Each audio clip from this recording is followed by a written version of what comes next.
传统的纸盒很容易折，也很好用。折一个做开口的盒子用，折两个，一个稍微折大一点、矮一点就做盒盖。有空自己动手做一些独特的小纸盒，既能整理收纳小物件，也能做独一无二的小礼盒。今天我要教大家折一个有盖的纸盒，在折的过程中，你能顺便学到向心折。向心折是折纸的一种基本折法，用处很多。下期视频还会专门介绍向心折，请你一定要看到最后哦。我会打开一个纸盒，用几何的方法计算纸盒的大小。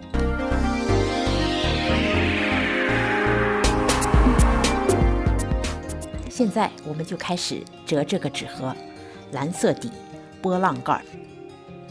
我用的是2张15厘米见方的纸，其实是一样的2张纸，把一面做成盒底，另一面做成盒盖。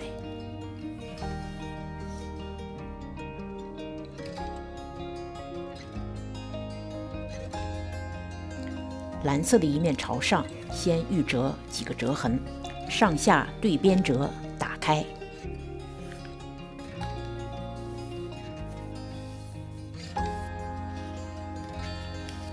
左右对边折，打开。这2条线的交点是正方形的中心。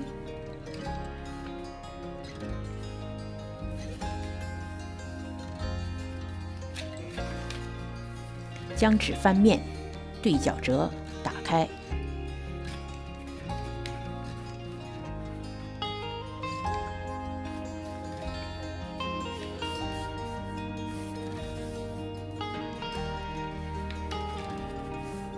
再对角折，打开。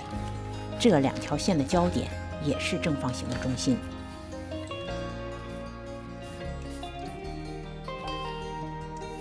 旋转45度，将正方形的每一个顶点折向中心。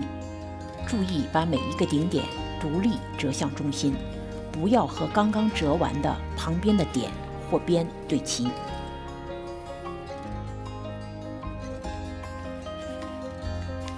向心折完成后，以前的正方形变成了一个小正方形，面积是以前的1半，包括上下2层纸。上下两边各折向中线，出柜折，打开。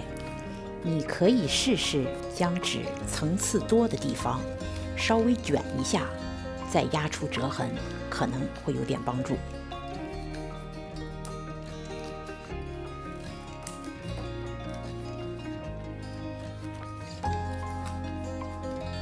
左右两边各折向中线，更像橱柜吧，打开。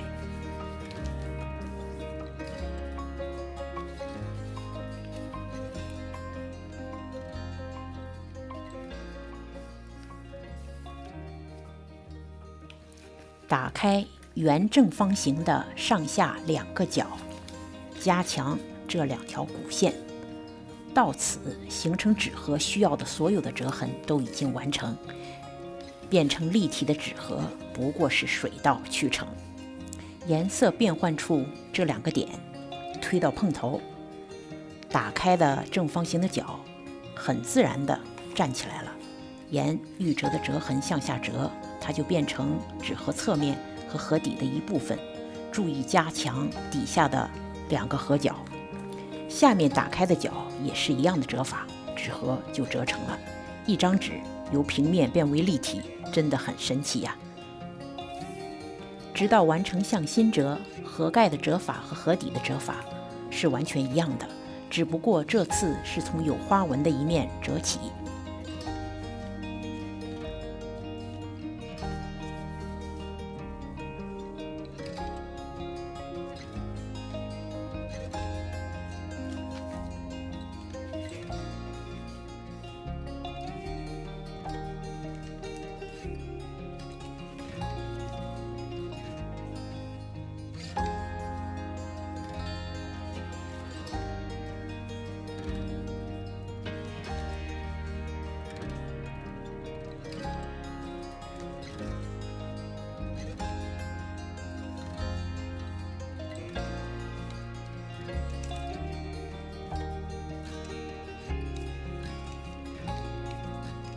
橱柜折的位置有点变化，不要像刚才把小正方形的边折到与中线对齐，而是要把每一个边折到距离中线大约3毫米处，与中线平行。这样的折法使底面的正方形稍大一点，同时纸盒的侧面稍矮一点。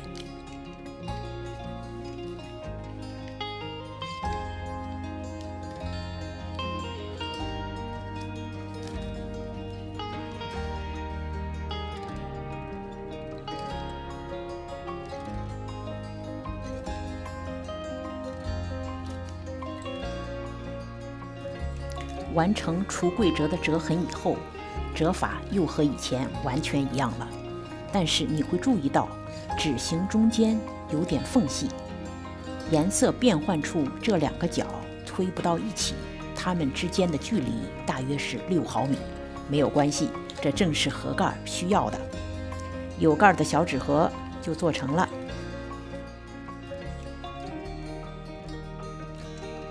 比较一下盒底和盒盖。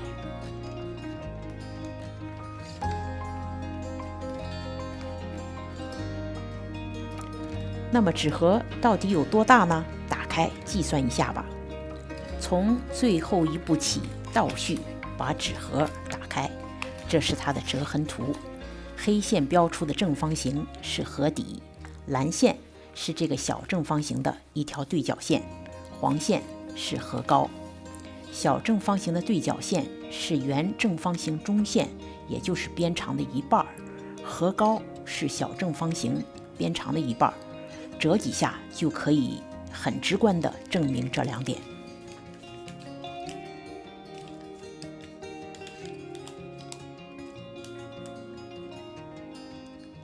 假设盒底边长是 x， 盒高是 h， 原正方形纸的边长和中线是15厘米，那么盒底的对角线是 7.5厘米。用计算器算一下，盒底边长约5.30厘米，盒高约2.65厘米。这是用15厘米和21厘米见方的纸折出的纸盒，比较大小。当然，你用尺子量一下也可以。不过，通过折纸学习数学，尤其是几何，真的很直观，很有趣。我的演示对你有帮助吗？你做成纸盒了吗？你想用纸盒做什么？请在下面点赞留言，发发你折的纸盒的照片，我真的会特别高兴。